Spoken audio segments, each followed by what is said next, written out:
Welcome back, dear students. This is video lecture number 6 of module 2, that is boiler problems and the softening methods.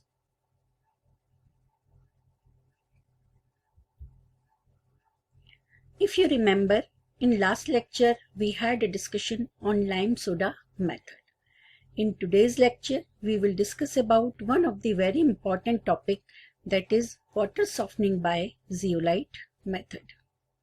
Exam point of view से भी यह बहुत important है and has been asked many times. So let's start. The points that we will discuss this topic are its introduction, types of zeolites, structure of zeolite, principle behind this method, process of zeolite method, reactions involved in this process, regeneration of zeolite, limitation, advantages and disadvantages of zeolite method.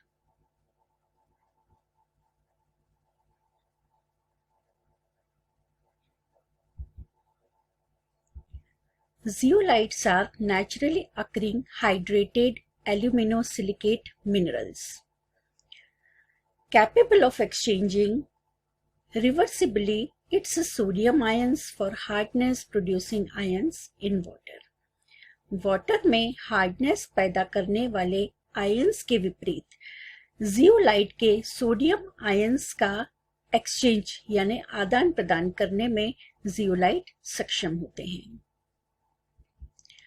Zeolites are also known as perimutids, and in Greek it means boiling stone because under fast heating conditions यह zeolite mineral water loss के कारण उबलता हुआ सा प्रतीत होता था.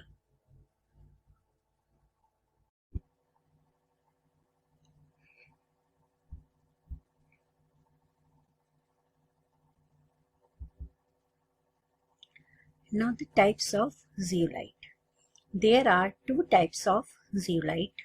First is natural zeolite.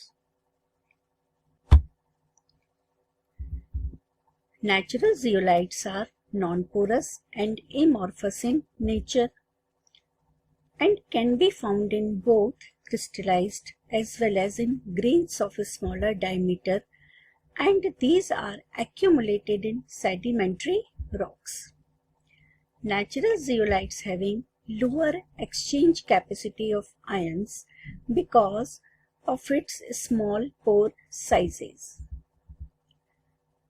The application of natural zeolites are limited because of the dependency of the properties of zeolite on the crystal structure. Examples of natural zeolites are nitrolite and laumonite. Now the second type of zeolite is synthetic zeolites. These are porous in nature and shows or possesses gel structure.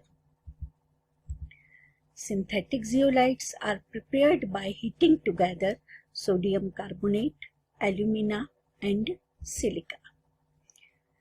These are having higher exchange capacity of ions because of its large pore sizes.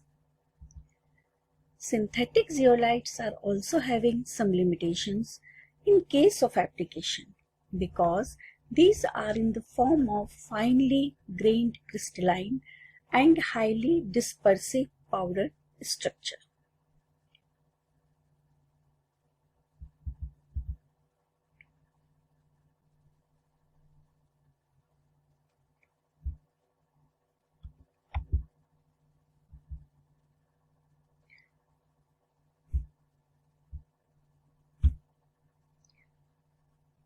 Now the structure of zeolites.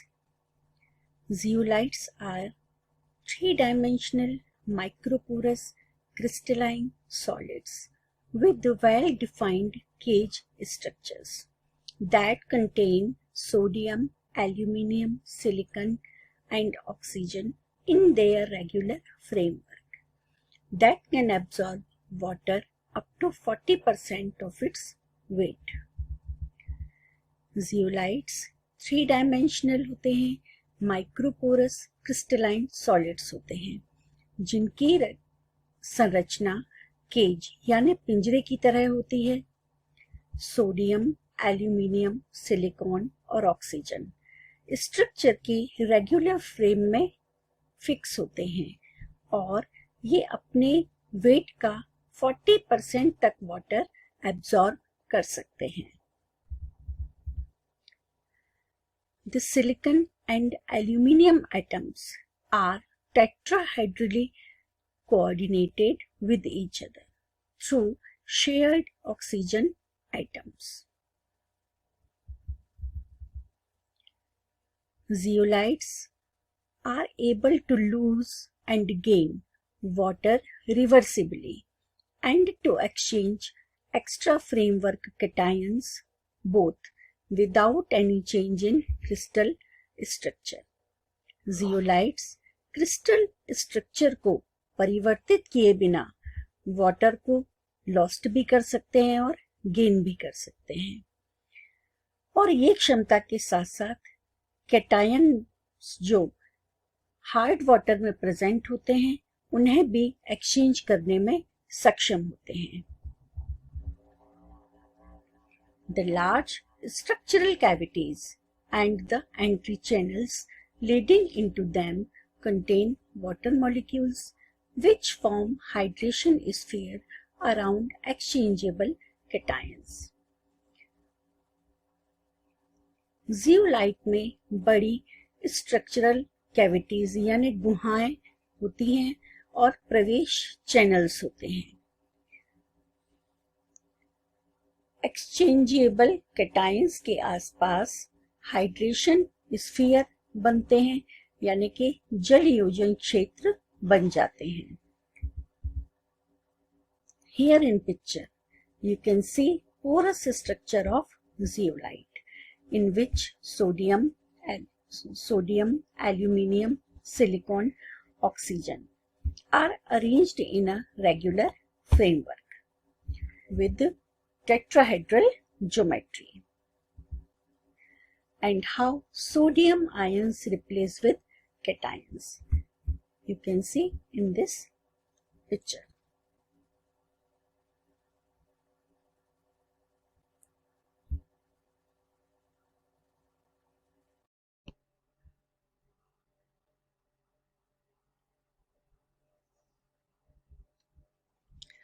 Now the principle behind zeolite process.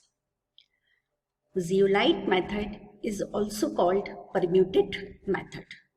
Permuted means ion exchange material used for softening of water. In this process, hard water is allowed to pass through a bed of zeolite at a specified rate. इस प्रक्रिया में एक specified rate पर hard water को zeolite bed से पास किया जाता है. Zeolites sodium, aluminium, silicon and water molecules से मिलकर बने होते हैं. सो हम इसे हाइड्रेटेड सोडियम एल्यूमिनो सिलिकेट भी कहते हैं. यहाँ आप फॉर्मूला देख रहे हैं जहां सिलिकॉन की वैल्यू को हमने SiO2 सिलिका की वैल्यू को हमने X रिप्रेजेंट किया हुआ है, जो वैल्यू इन बिटवीन 2 to 10 हो सकती है, और वाटर मॉलिक्यूल्स 2 to 6 हो सकते हैं. वाटर मॉलिक्यूल के आगे हमने Y लिखा हुआ है, मींस वाटर मॉलिक्यूल जो है वो 2 to 6 नंबर्स में हो सकते हैं. The sodium ions present in zeolite bed continuously hardness causing cations को एक्सचेंज करते हैं जो कैटायन वाटर में प्रेजेंट होते हैं, जिसके कारण वाटर सॉफ्ट हो जाता है. Means the sodium ions present in zeolite bed continuously replace the hardness causing cations present in water and then water becomes soft.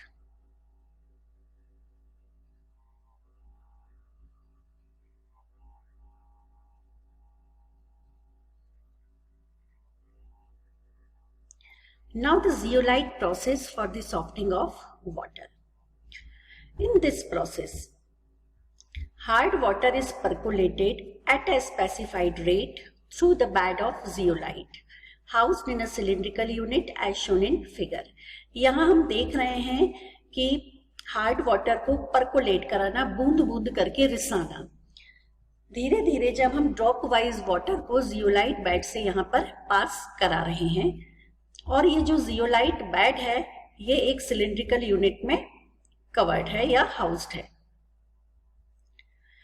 अब हमें पता है जियोलाइट होल्ड्स सोडियम आयंस। यहाँ जियोलाइट बेड में सोडियम आयंस हैं exchanged with the hardness causing cations. जो sodium ion zeolite bed में है वो एक्सचेंज होते हैं वाटर में प्रेजेंट कैल्शियम और मैग्नीशियम आयन से, और जियोलाइट बेड जो है, जो सोडियम जियोलाइट था वो कन्वर्ट हो जाता है कैल्शियम जियोलाइट में और मैग्नीशियम जियोलाइट में, जबकि जो आउटगोइंग वाटर है उसमें सोडियम सॉल्ट्स रहते हैं।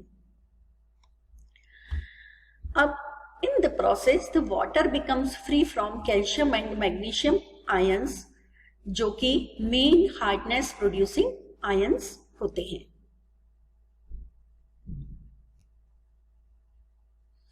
Now chemical reactions involved in zeolite process. Here we are looking at the reactions carried out in this process. That means conversion of sodium zeolite into calcium zeolite or magnesium zeolite. This illustration shows, क्या बता रहा है ये illustration? Negatively charged zeolite to which sodium ions are attached. Water में present calcium और magnesium ions इन sodium ions को displace करते हैं, जो कि वाटर में आ जाते हैं, और जियोलाइट बेड जो है वो कैल्शियम और मैग्नीशियम जियोलाइट में कन्वर्ट हो जाता है। अब जैसे जैसे सोडियम जियोलाइट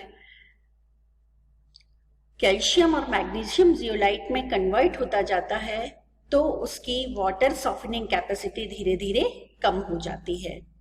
इस स्टेज पर हम जियोलाइट बेड को एग्जॉस्टेड जियोलाइट बोलते हैं, और यहाँ हमें जियोलाइट बेड को रीजेनरेट यानी कि वापस सोडियम जियोलाइट बेड में बदलने की नीड आ जाती है।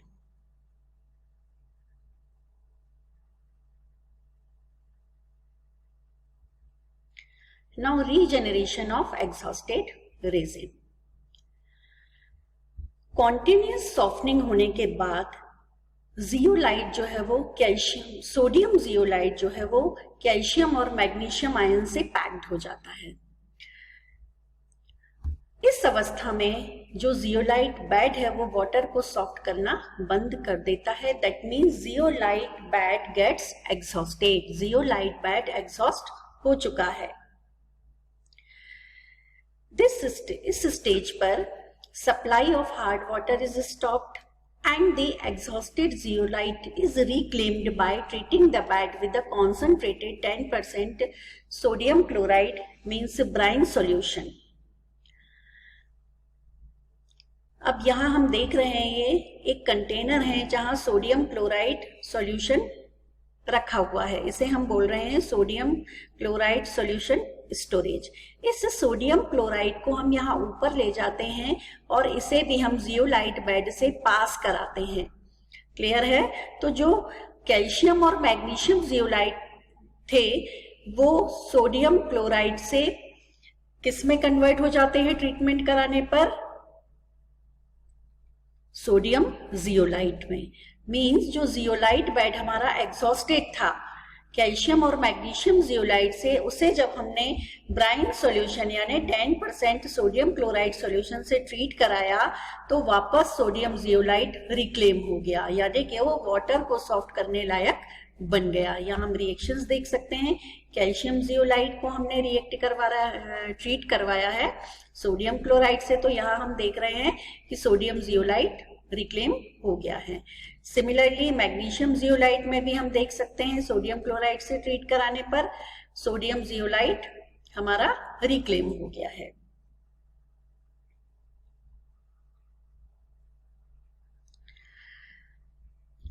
जो वॉशिंग्स निकलती हैं वो होती हैं कैल्शियम क्लोराइड और मैग्नीशियम क्लोराइड की, ठीक है। और जो रीजेनरेटेड जियोलाइट बेड है उसे हम दोबारा सॉफ्टनिंग पर्पस के लिए यूज कर सकते हैं। सोडियम क्लोराइड के अलावा instead of sodium chloride sodium nitrate, sodium potassium chloride, potassium nitrate भी हम एग्जॉस्टेड जियोलाइट बेड को रीजेनरेशन में यूज कर सकते हैं। लेकिन sodium chloride is most commonly used because of its low cost and the products of regeneration process. क्या है हमारे प्रोडक्ट जो रीजेनरेशन में हो रहे हैं? Calcium chloride and magnesium chlorides. These are highly soluble and can be easily rinsed out from the zeolite bed. अब यहाँ एक डायग्राम मैं दिखा रही हूँ आपको। हार्ड वाटर को इन किया हमने, एक्टिव जियोलाइट बेड से पास कराया वाटर को सॉफ्ट कराने के लिए। यहाँ पर हमें सॉफ्ट वाटर फॉर यूज मिल गया है। देन आफ्टर सम टाइम ये प्रोसेस जो है वो कॉन्टिन्यूस नहीं चल पाती है ड्यू टू द एग्जॉस्ट। ये जो जियोलाइट बेड है वो एग्जॉस्ट हो जाता है, मीन्स सोडियम जियोलाइट कैल्शियम और मैग्नीशियम जियोलाइट में कन्वर्ट हो जाता है। फिर हम इसे वापस से रिक्लेम कराते हैं, यानी कि यूज करने लायक बनाते हैं। यहाँ देखिए एग्जॉस्टेड जियोलाइट बेड है, उससे हमने 10% NaCl यानी कि ब्राइन सॉल्यूशन से ट्रीट कराया। और जो वॉशिंग्स थी, क्या थी वॉशिंग्स हमारी? Calcium chloride and magnesium chloride, वो हमने ड्रेन ऑफ कर दी है यहाँ पर, और वापस हमको जियोलाइट बेड एक्टिव फॉर्म में मिल गया है। यहाँ भी देख सकते हैं, this is exhausted zeolite bed, means sodium zeolite calcium और मैग्नीशियम जियोलाइट में कन्वर्टेड है। हमने 10% NaCl सॉल्यूशन से इसको ट्रीट कराया, वापस हमें क्या मिल गया? सोडियम जियोलाइट, और कैल्शियम क्लोराइड और मैग्नीशियम क्लोराइड हमारे वॉशिंग्स में निकल गए।